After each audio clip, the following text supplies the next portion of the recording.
सिद्धाणं नमो सिद्धाणं नमो आयरीयाणं नमो उवज्झायाणं नमो लोये सव्यसाहूनम्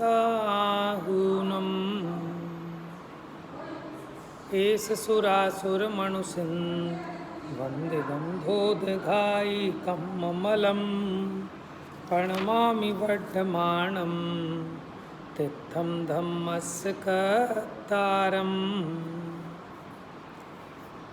गाथा देखिए 93 नंबर की।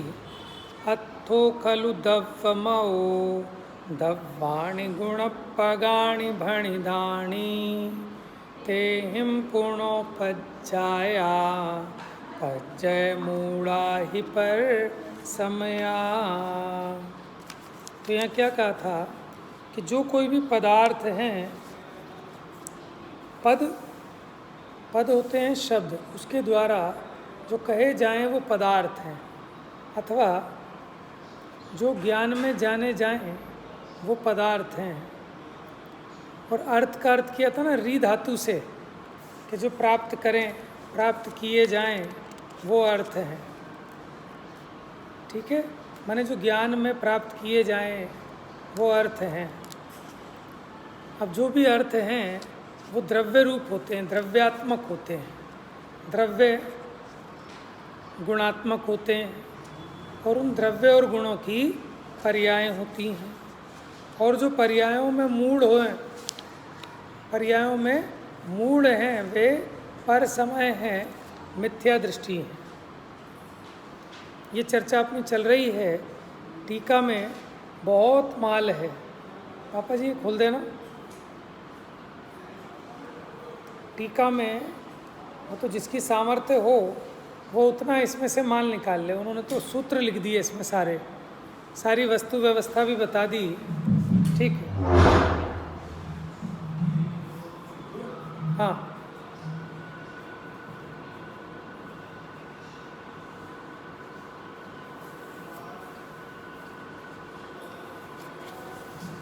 अब आगे बढ़ते हैं। टीका अपनी आदि हो गई थी, अब सिद्धांत की बात चलेगी। सिद्धांत हो गया था, अब इसमें उदाहरण से समझाएंगे। Page number 164। अब जो अपना कथन चला है अभी उसको रिपीट ना करा के अब दृष्टांत लेते हैं पहले। पेज नंबर 164 पर अब यह पूर्वोक्त कथन दृष्टांत से दृढ़ करते हैं। पहले दृष्टांत समझें, फिर उसको वापस समझाएंगे। जैसे संपूर्ण पट, पट माने क्या होता है? कपड़ा, वस्त्र। अवस्थाई, अवस्थाई माने स्थित रहने वाला। विस्तार सामान्य समुदाय से, विस्तार सामान्य समुदाय से। विस्तार सामान्य समुदाय किसे कहा था? कि गुणों के अन्वय को द्रव्य कहा।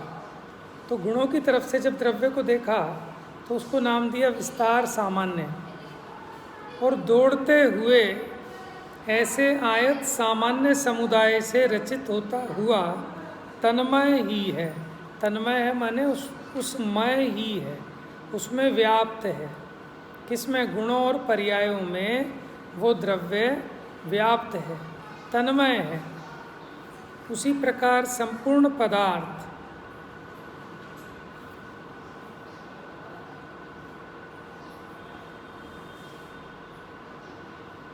द्रव्य नामक अवस्थाई विस्तार सामान्य समुदाय से और दौड़ते हुए आयत सामान्य समुदाय से रचित होता हुआ द्रव्यमय ही है।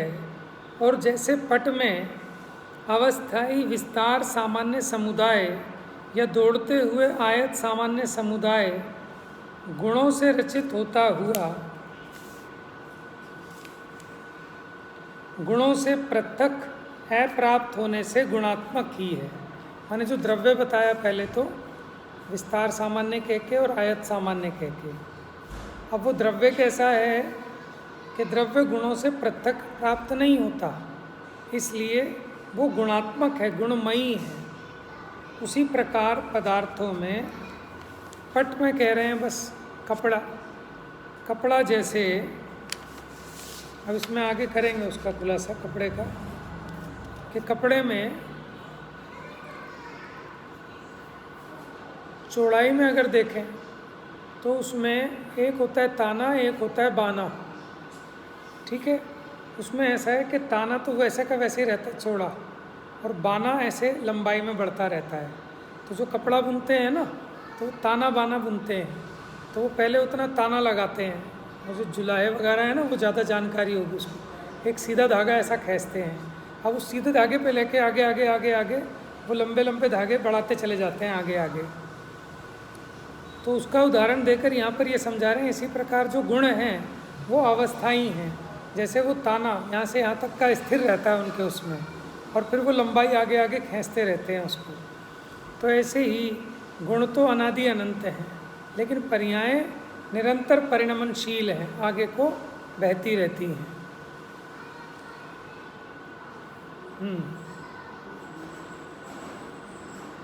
उसी प्रकार पदार्थों में अवस्थाई विस्तार सामान्य समुदाय या दौड़ता हुआ आयत सामान्य समुदाय, जिसका नाम द्रव्य है, क्योंकि सामान्य लिया ना, तो सामान्य को द्रव्य के लिए समझाया।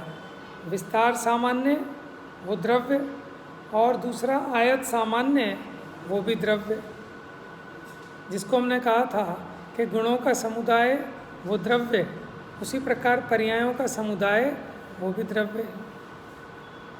वह गुणों से रचित होता हुआ, कौन? द्रव्य। गुणों से रचित होता हुआ गुणों से पृथक अप्राप्त होने से गुणात्मक ही है। और जैसे अनेक पटात्मक, द्विपटिक, त्रिपटिक ऐसे समान जातीय द्रव्य पर्याय हैं। देखो कुछ वस्त्र ऐसे भी होते हैं अनेक पटात्मक। अब यहाँ कैसे अनेक पटात्मक ऐसे भी ले सकते हैं कि उसमें एक तो पॉलिस्टर का रेशा होता है, एक कॉटन का मिक्स होता है ना, जैसे कुछ कपड़े कि इतने % पॉलिस्टर, इतने % कॉटन। जैसे अनेक पटात्मक एक से अधिक वस्त्रों से निर्मित द्विपटिक, त्रिपटिक ऐसे समान जातीय द्रव्य पर्याय। या फिर आप इसको उदाहरण ऐसे भी ले सकते हो कि आपने 2 वस्त्रों को जोड़कर एक नया वस्त्र बना लिया। जैसे ऐसा आगे का अलग रंग लगा लिया, पीछे का अलग रंग जोड़ के एक कमीज बना ली, तो वो कैसी कहलाएगी कि द्विपटिक, माने 2 अलग अलग कपड़ों को जोड़कर एक कपड़ा बना लिया। ऐसी समान जातीय द्रव्य पर्याय है। और जैसे अनेक रेशमी और सूती पटों के बने हुए, अच्छा देखो दोनों में कॉटन के ही लगाए, आगे भी पीछे भी, तो वो समान जातीय द्रव्य पर्याय। और अगर एक रेशमी लगा लिया, एक कॉटन का लगा लिया, तो असमान जाति द्रव्य पर्याय हो गई।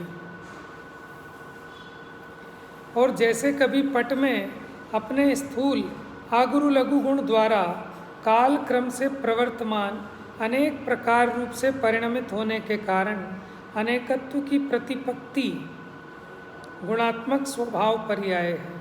अब देखो यहाँ लिखा, जैसे कभी पट में अपने स्थूल अगुरु लघु गुण के द्वारा काल क्रम से प्रवर्तमान अनेक प्रकार रूप से परिणमित होने के कारण अनेकत्व की प्रतिपत्ति गुणात्मक स्वभाव पर्याय है। अब कपड़े में घटाना तो मुझे मुश्किल प्रतीत हो रहा है, किसी को समझ में आए तो बताना, यहाँ कपड़े में कैसे घटाना चाह रहे हैं। जैसे कभी पट में अपने स्थूल अगुरु लघु गुण द्वारा काल क्रम से प्रवर्तमान अनेक प्रकार रूप से परिणमित होने के कारण अनेकत्व की प्रतिपत्ति गुणात्मक स्वभाव पर्याय है, उसी प्रकार समस्त द्रव्यों में अपने अपने सूक्ष्म अगुरु लघु गुण द्वारा प्रति समय प्रकट होने वाली षट स्थान पतित हानि वृद्धि रूप अनेकत्व की अनुभूति वह गुणात्मक स्वभाव पर्याय है। देखो नीचे फुटनोट में लिखा है, तो एक्चुअल में क्या है, अगर वो छीण वाला लेंगे ना तो फिर वो बात सिद्ध नहीं होगी, क्योंकि अगुरु लघुत्व गुण की अपेक्षा समझानी है। उसमें क्या है कि वैसा अंतर दिखता नहीं है, माने वो उसमें भिन्नता तो पड़ेगी, भेद तो दिखेगा, अनेकत्व तो दिखेगा, लेकिन विसदृशपना दिखेगा ऐसा नहीं है, क्योंकि वो स्वभाव पर्याय लिया गुरु लघुत्व गुण को, वो तो विभाव पर्याय हो जाएगी कि जैसे नया कपड़ा था, अब वो परिणामित होते होते थोड़ा पुराना हो जाता है।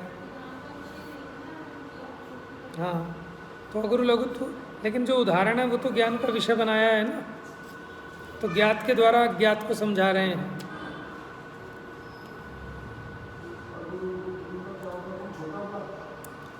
देखो, अगुरु लघुत्व गुण, इस नाम के अनेक गुण हैं आत्मा में। इस नाम के क्या, हर एक नाम वाले अनेक अनेक गुण हैं। जैसे आत्मा में ज्ञान गुण है ना, तो वो अकेला नहीं होगा, ऐसे ऐसे अनंत होंगे, उनका नाम ज्ञान गुण ही होगा।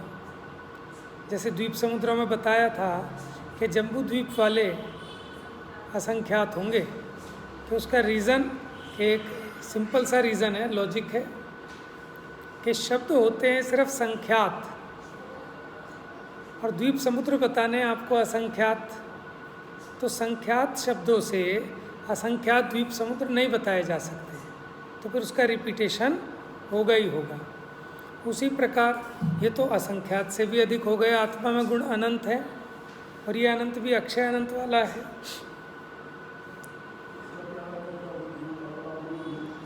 माने गुरु माने भारी, लघु माने हल्का अथवा छोटा। गुरु माने बड़ा तो लघु माने छोटा, गुरु माने भारी तो लघु माने हल्का। तो अगुरु लघु क्या है? एक तो गोत्र कर्म के अभाव में, क्योंकि गोत्र कर्म के कारण उच्च गोत्र से ऊंचा, नीच गोत्र से नीचा कहलाता है ना, तो गोत्र कर्म का नाश कर दिया सिद्ध भगवान ने, तो उनका अगुरु लघुत्व गुण प्रकट हो गया। अब ना वो छोटे ना बड़े। अच्छा, दूसरा एक अगुरु लघुत्व गुण होता है सामान्य गुणों में। प्रत्येक द्रव्यों में सामान्य गुण है, उसमें एक अगुरु लघुत्व गुण है। उसका मतलब क्या है कि एक द्रव्य दूसरे द्रव्य रूप नहीं होता, द्रव्य में रहने वाले अनंत गुण बिखर कर अलग अलग नहीं हो जाते। और क्या है, एक द्रव्य दूसरे द्रव्य रूप नहीं होता, एक गुण दूसरे गुण रूप नहीं होता, और वस्तु में रहने वाले अनंत गुण बिखर कर अलग अलग नहीं हो जाते। ठीक है, हाँ, ये भी अगुरु लघुत्व गुण है। तो काम अलग अलग है, नाम एक है। तो हम ये कह रहे हैं कि है तो अगुरु लघुत्व गुण, लेकिन अगुरु लघुत्व गुण नाम के भी बहुत सारे गुण हैं। तीसरा, एक अगुरु लघुत्व गुण होता है कि जिसके कारण ये कि लोहे जैसा भारी नहीं होता, और आग के फूल जैसा इतना हल्का भी नहीं होता कि हवा में उड़ने लगे, और इतना भारी भी नहीं है कि खुद से उठ ना पाए, तो उठ जाते हैं ना हम खुद से। तो ये भी एक अगुरु लघुत्व गुण है। और चौथा, ये सूक्ष्म है अगुरु लघुत्व गुण, कि जिसमें षट स्थान पतित हानि वृद्धि के कारण ये स्वभाव पर्याय निरंतर सभी द्रव्यों में होती है, खाली जीव में ही नहीं, सभी द्रव्यों में स्वभाव पर्याय की हेतुभूत अगुरु लघुत्व गुण। ठीक है, और भी होंगे। अच्छा,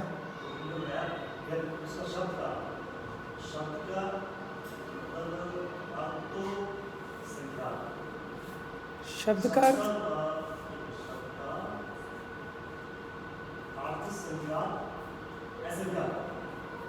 देखो, अर्थ है अनंत, शब्द हैं संख्यात। ठीक है, हाँ हाँ, अच्छा। देखो, अपना मति श्रुत ज्ञान संख्यात को जान सकता है, तो जो उत्कृष्ट संख्यात है उसमें एक बढ़ा दें तो अपना मति श्रुत ज्ञान नहीं जान पाएगा, फिर उसको सिर्फ अवधि ज्ञान जान पाएगा असंख्यात को। उत्कृष्ट असंख्यात तक भले जान ले, लेकिन अगर उसमें बढ़ते ही वो अनंत की कोटि में आ जाएगा, भले जगन्य अनंत हो, उसको केवल ज्ञान ही जान सकता है, अवधि ज्ञान नहीं जान सकता। और देखो, जैसे शब्द संख्यात हैं और विकल्प असंख्यात हैं, और जो अर्थ हैं, अर्थ माने पदार्थ, अर्थ माने भाव, वो अनंत हैं। अब देखो, विकल्प किस अपेक्षा कह रहे हैं कि विभाव के लिए ये भी आता है कि वो असंख्यात लोक प्रमाण स्थान बनते हैं उसके, जैसे अध्यात्म स्थान, अनुभाग स्थान, बंध अध्यवसाय स्थान, इनके कितने भेद बनते हैं? असंख्यात लोक प्रमाण। अनंत नहीं कहा, स्वभाव अनंत हो सकता है लेकिन विभाव अनंत नहीं होता, ठीक है ना।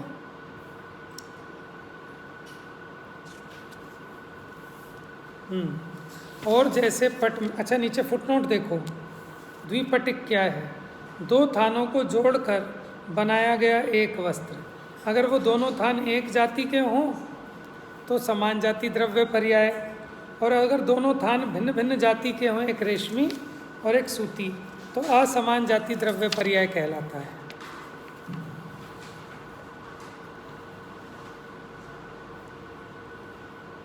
और जैसे पट में, पट यानी कपड़े में, रूपादिक के स्वपर के कारण प्रवर्तमान पूर्वोत्तर अवस्था में होने वाले तारतम्य के कारण देखने में आने वाले स्वभाव विशेष रूप अनेकत्व की आपत्ति वह गुणात्मक विभाव पर्याय हैं।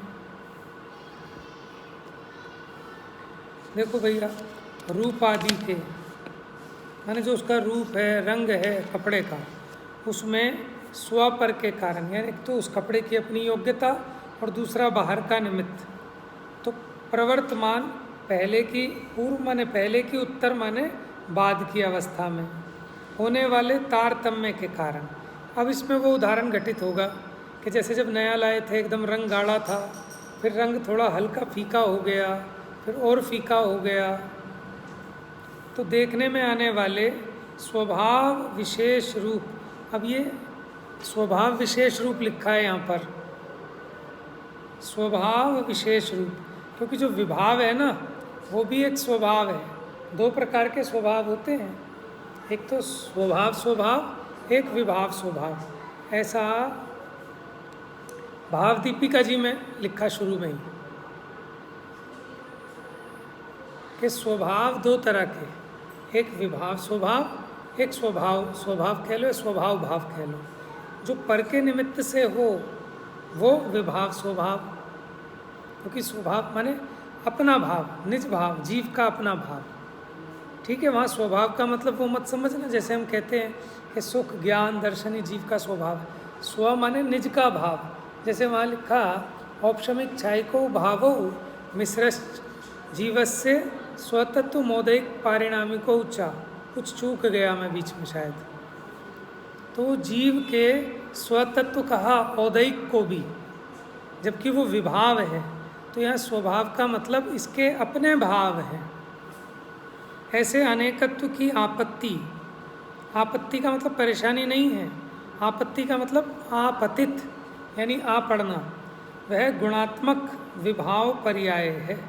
उसी प्रकार समस्त द्रव्यों में रूपादिक के या ज्ञानादिक के स्वपर के कारण प्रवर्तमान पूर्वोत्तर अवस्था में होने वाले तारतम्य के कारण देखने में आने वाले स्वभाव विशेष रूप अनेकत्व की आपत्ति वह गुणात्मक विभाव पर्याय है। पहले उदाहरण दिया, अब फिर सिद्धांत में द्रव्य पे घटित किया। वास्तव में यह सर्व पदार्थों के द्रव्य गुण पर्याय स्वभाव की प्रकाशक पारमेश्वरी व्यवस्था, पारमेश्वरी माने देखो भैया अन्य मत भी कहते हैं और आपने भी वही बात कह ही दी आखिर कि पारमेश्वरी व्यवस्था, विधाता का विधान, कि पारमेश्वरी व्यवस्था माने परमेश्वर के द्वारा कही गई, ठीक है, पारमेश्वरी। और अगर इसका और गहरा अर्थ देखें, पारमेश्वरी का अर्थ मतलब भगवान के द्वारा कही गई, ये तो एक अर्थ है। असली अर्थ तो इसमें ऐसा प्रतीत होता है जैसे जो जड़ है ना, जड़ वो अपना ईश्वर स्वयं है। प्रत्येक पदार्थ अपने परिणमन का कर्ता स्वयं है, उसी को उसका प्रभुत्व कहते हैं कि उसको किसी की हेल्प की ज़रूरत नहीं और उसके परिणमन में कोई किसी की बाधा नहीं है ना। जैसे ईश्वर और एक अनीश्वर, जो 47 नए हैं आएंगे इसके अंत में, एक ईश्वर नए है और एक अनीश्वर नए है। ईश्वर नए क्या कहता है कि ये जीव अपना भला करने में और बुरा करने में स्वयं समर्थवान है, तो इसलिए ईश्वर है। ठीक है, उसमें भी 5 समवायों की मुख्यता से घटित करके बताएं क्या क्या, कभी मुख्य गौण करके। तो इसी प्रकार तो कह रहे हैं जो जगत की व्यवस्था है इसका एक स्वतंत्र परिणमन है, किसी ने इसको बनाया नहीं। वस्तु की मालिक वस्तु है, वस्तु का ईश्वर वस्तु है। तो सारी व्यवस्था कैसी है? पारमेश्वरी, कि जो जैसा है ना वो अपने एकत्व में सौंदर्य को प्राप्त है। और प्रत्येक पदार्थ अनादि अनंत स्वयं सिद्ध, जैसे अरहंत भगवान स्वयंभू हैं, उसी प्रकार प्रत्येक पदार्थ स्वयंभू है, स्वतः सिद्ध है। इसलिए ये सारी व्यवस्था कैसी हो गई? पारमेश्वरी। ये सब अपने अपने ईश्वर हैं, सब अपने मालिक हैं। इसका नाम है लोकतंत्र। समझ में? सच्चा लोकतंत्र ये है कि सब स्वतंत्र हैं, कोई किसी पर जबरन कुछ कर नहीं सकता, सब अपना विकास करें। तो हाँ, गुरुदेव कहते थे जड़ेश्वर, कि जड़ अपने परिणमन का मालिक स्वयं है, कर्ता भोक्ता अपना स्वयं है, किसी और का नहीं है। इसलिए वो जड़, उसको जड़ेश्वर कहा। लेकिन अपने लिए ये चेतनेश्वर जड़ का कुछ नहीं कर सकता। लेकिन जगत में ईश्वर किसे कहते हैं? कि वो सबका लालन पालन करे। वो तो सबसे दुखी प्राणी हो जाएगा कि जो करता है वो मरता है, क्योंकि उसके हिसाब से पर का कुछ होता तो है नहीं, और वो कराने के चक्कर में स्वयं ही परेशान होता रहता है।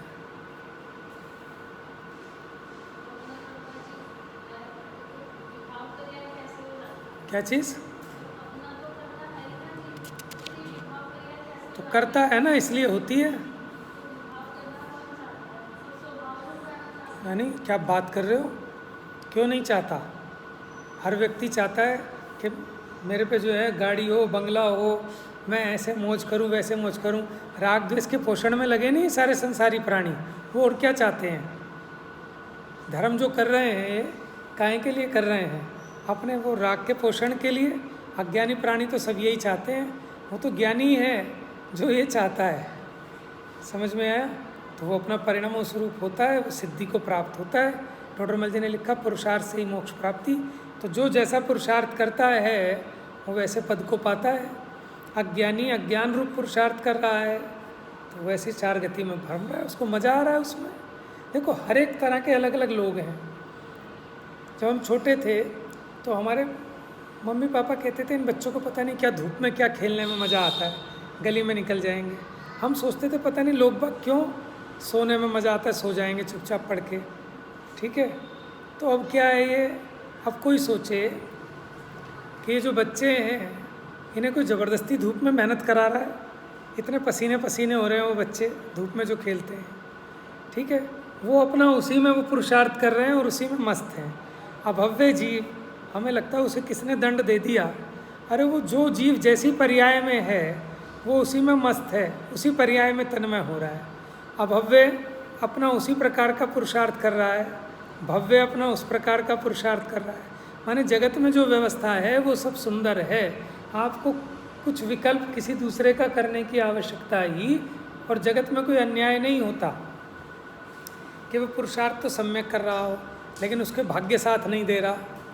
ठीक है, ये सब कहने सुनने की बातें तो हैं, ठीक है, व्यवहार से कुछ भी कहो, लेकिन परमार्थ से उसके पुरुषार्थ में ही खोट है।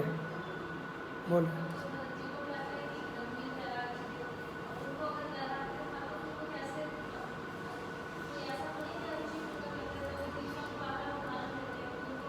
देखो, ये सब प्रथमान योग के उदाहरण हैं। वैरागी का मतलब वहाँ जिस अपेक्षा घटित होगा उतना ही लेना वैरागी। अगर एक बात बताओ, चौथे गुण स्थान में ही अगर वो ऐसे वैरागी हो जाएं छठे सातवें जैसे, तो फिर तो सिद्धांत कटेगा, बहुत बाधा आएगी। तो वैरागी का मतलब आप छठे सातवें गुण स्थान से कंपेयर मत करो। वहाँ तो श्रद्धा की महिमा को बताना है, सम्यक दर्शन के महात्म्य को बताना है, इसलिए उस तरह से घटित करते हैं। और प्रथमान योग की जो कथाएं हैं उनका अपना प्रयोजन होता है, उस प्रयोजन से की जाती है।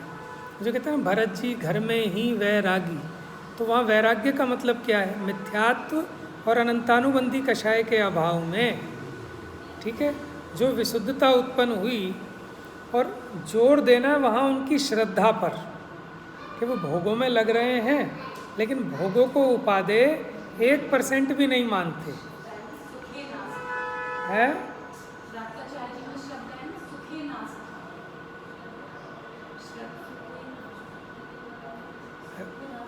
वो संस्कृत के उसमें होगा ना,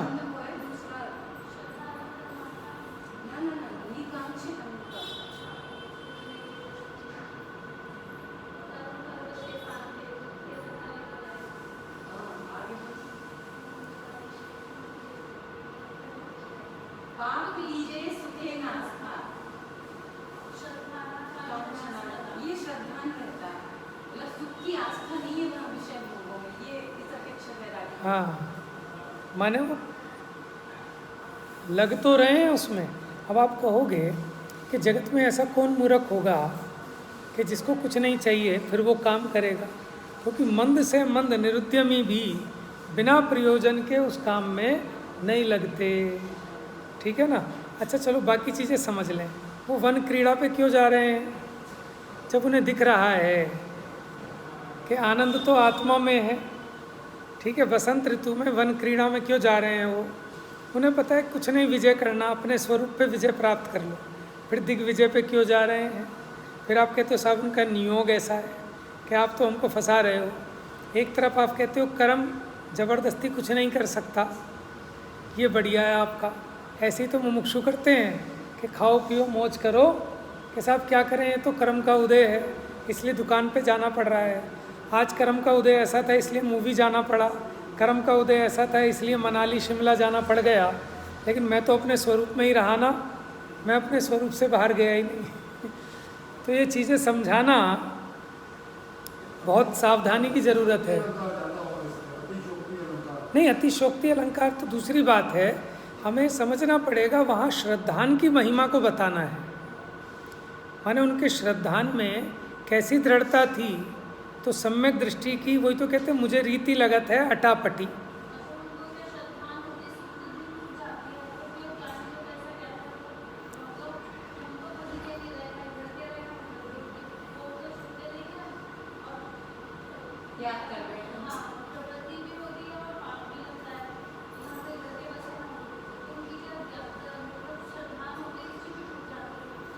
नहीं देखो क्या हुआ, श्रद्धा तो हो गई लेकिन अभी कषाय टूटती नहीं, तो कषाय उस तरफ आकर्षित करती है इसको, तो वो अंतर्द्वंद चलता है। ज्ञानी का युद्ध अंदर में चलता है, वो अपने उन कषायों को, राग आदि को जीतने के लिए निरंतर प्रवर्तमान रहता है।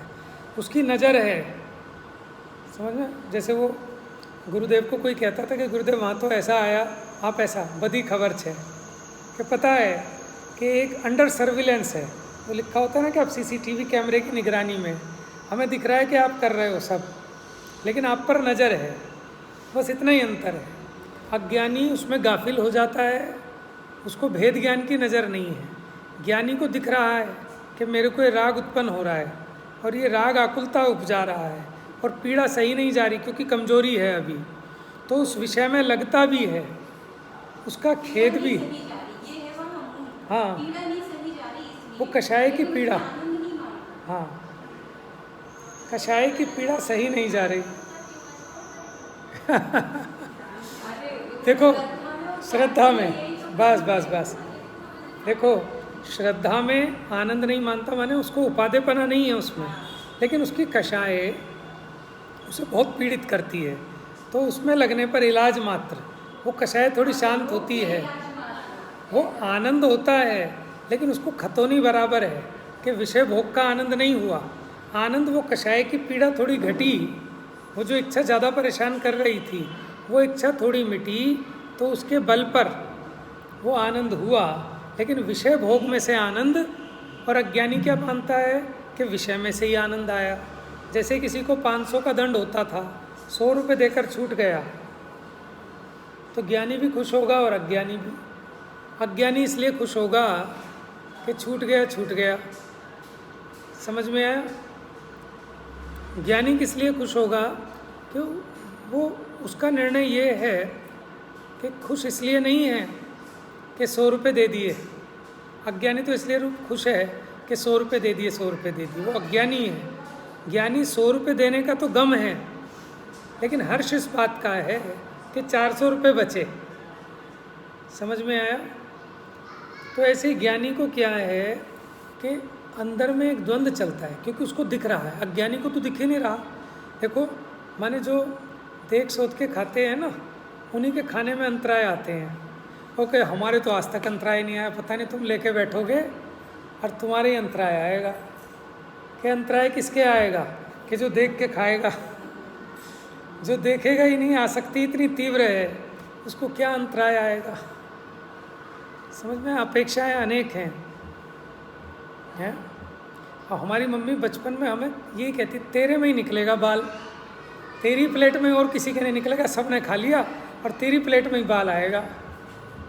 क्यों आएगा? कि हमारे पाप का उदय ज़्यादा है। क्या आया तो भाई सब सबके में होगा।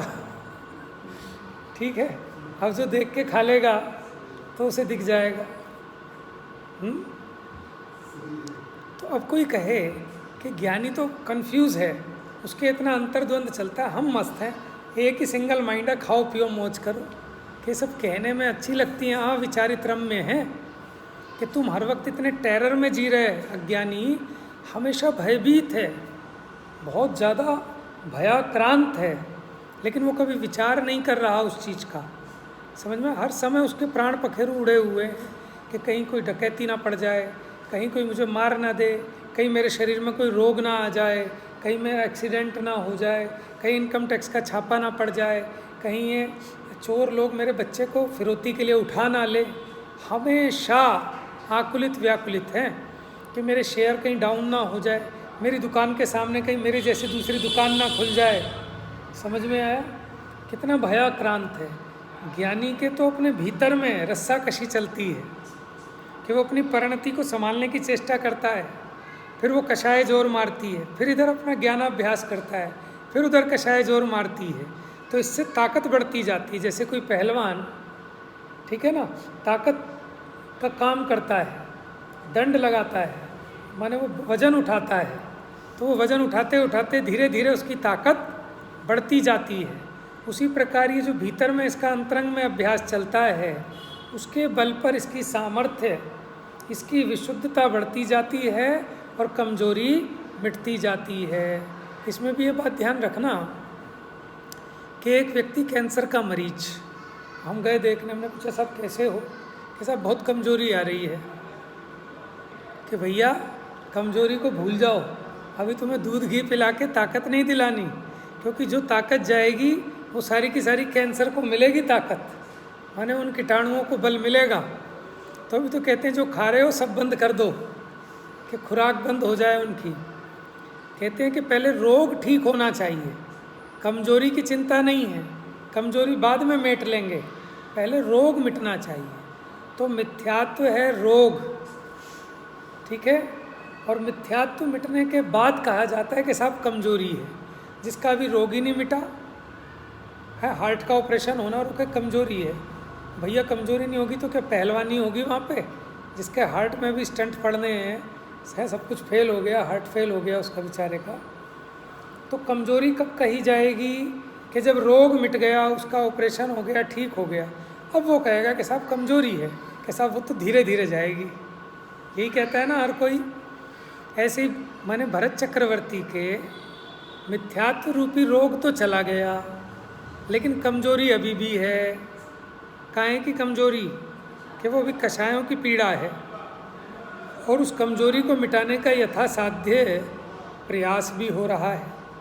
ठीक है, तो इसलिए इसको बहुत गहराई से समझने की बात है, और समझाने के लिए तो और भी सावधानी चाहिए।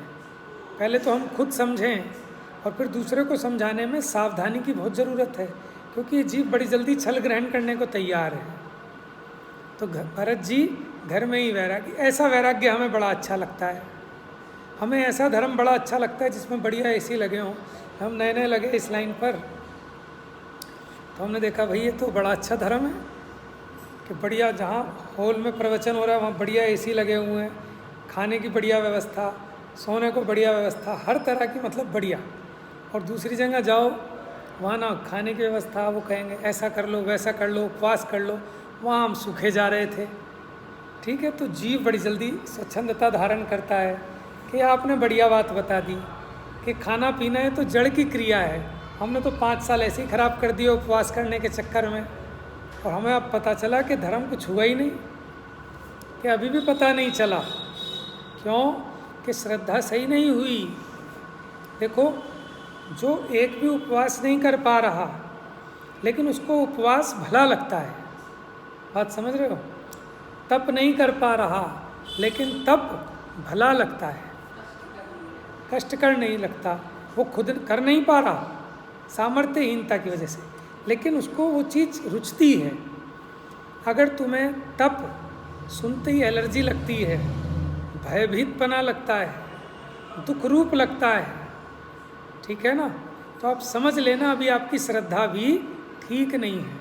आत्महित हेतु विराग ज्ञान ते लखें आपको कष्टदान।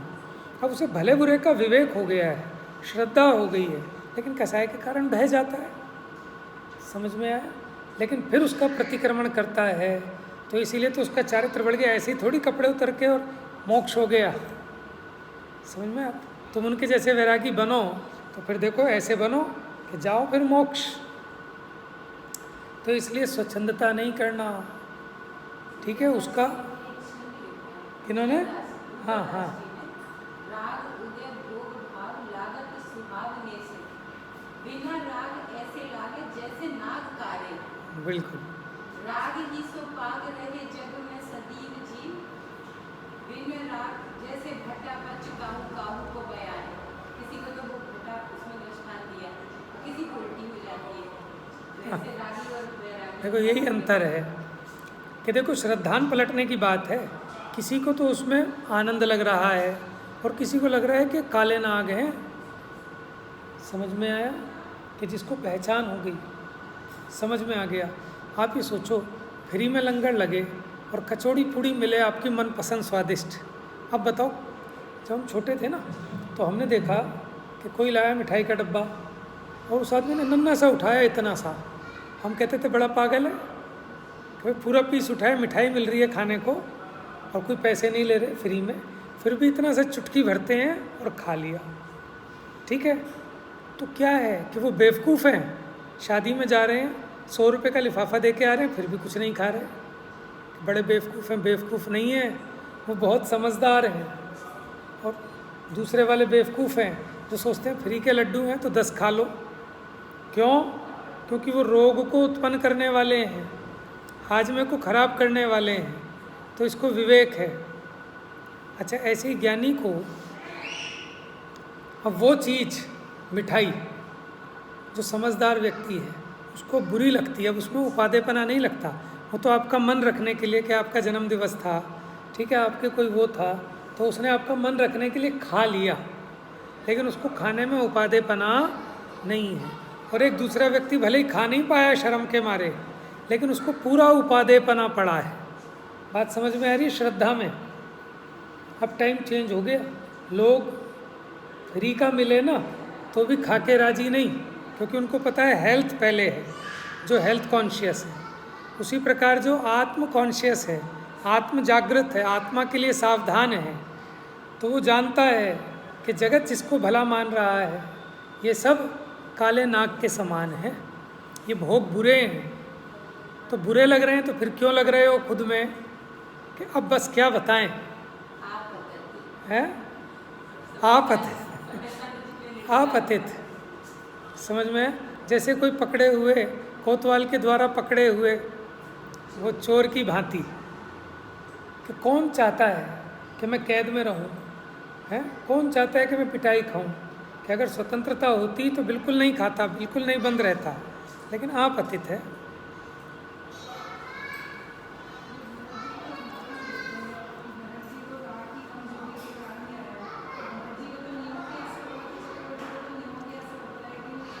नहीं, वो तो बात ठीक है, नियोगी ऐसा होता है। हम तो इसलिए सावधान कर रहे हैं कि हर व्यक्ति कहेगा साहब मेरा भी तो कर्म का उदय ऐसे ही है कि जो मैं भोगों में लग रहा हूँ। वैसे तो मैं अंदर में पूरा ज्ञानी हूँ, लेकिन आपको जो दिखाई देता है ना कि मैं भोगी हूँ, तो मेरे नियोग ऐसे ही है, आपको पता नहीं है, क्योंकि अब उसको कैसे प्रमाणित करोगे कि किसका कैसा नियोग है। अगर एक बात देखी जाए तो मैं मेरा मतलब पीछे लेते ही मैं केवल हो गया तो कितनी जारी हुई होगी उसमें भी रहते रहते जो उपयोग तुमसे उसमें। देखो अब ये भी स्थूल बात है, कहने की तैयारी, क्योंकि कैसी तैयारी करेंगे बताओ, चौथे गुण स्थान में रहते हुए कितना भी कुछ भी कर लें, नहीं एक सम्यक दर्शन हो गया, बस वही होगा दृढ़।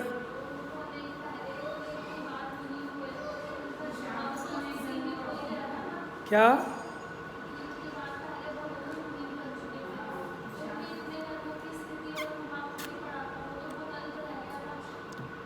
देखो वो भी है, लेकिन वो निमित्त की तरफ से सब बातें हैं। असलियत में देखें कि जब वो मुनि बने उस समय उन्होंने जो पुरुषार्थ किया वो एकदम रॉकेट की तरह किया।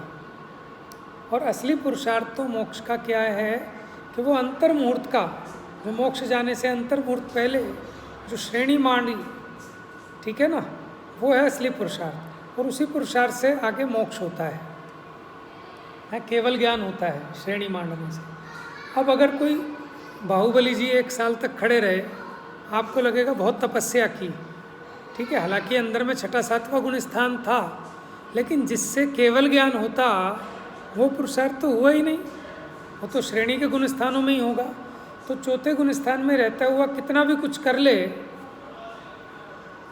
हाँ, तो वो पुरुषार्थ तो वो मुनि बनने पे ही होगा कि जिसके फल में उन्हें केवल ज्ञान हुआ कपड़े उतारते ही, ठीक है। तो आपको समझना चाहिए विवक्षाओं को, ठीक है, विवक्षाओं को समझेंगे तो कहीं आपको ऐसा नहीं लगेगा कि ये बात उस जगह कट गई।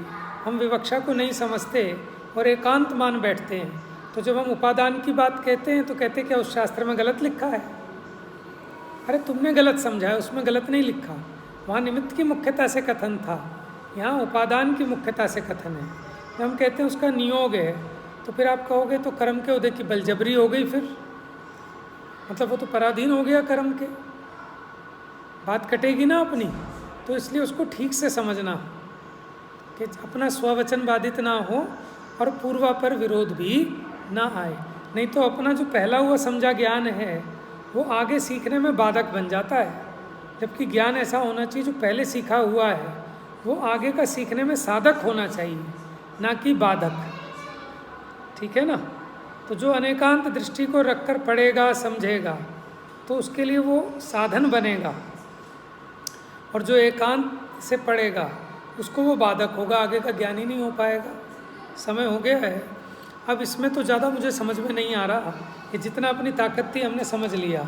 अब मुझे बहुत अच्छी चीज़ मिल गई है, एक बात बता दूं, अब उधार तो फिर रह ही जाती है कि इसमें 3-4 प्रश्न आ रहे हैं मेरे मन में, लेकिन मुझे उसका समाधान सूझ नहीं रहा, और मुझे कहीं कोई ऐसी किताब या कोई ऐसा कुछ नहीं मिल रहा कि जिस पर से हम देख सकें। देखो प्रश्न समझना दीदी आपके लिए, कि आपको कहीं पता चले तो आप हमें भी बताना।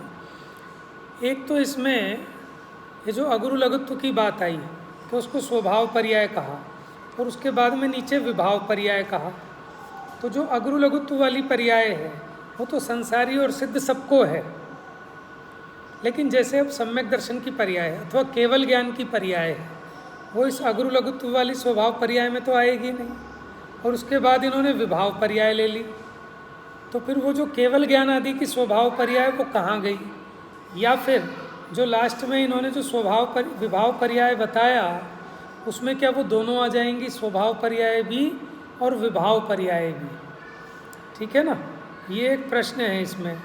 और जो मैंने एक बात उठाई थी कि पज्जय मूढ़ा ही पर समया, इसमें तो इतना लिख के छोड़ दिया कि जो पर्यायों में लीन है वो पर समय है, लेकिन इसका असली भाव क्या है?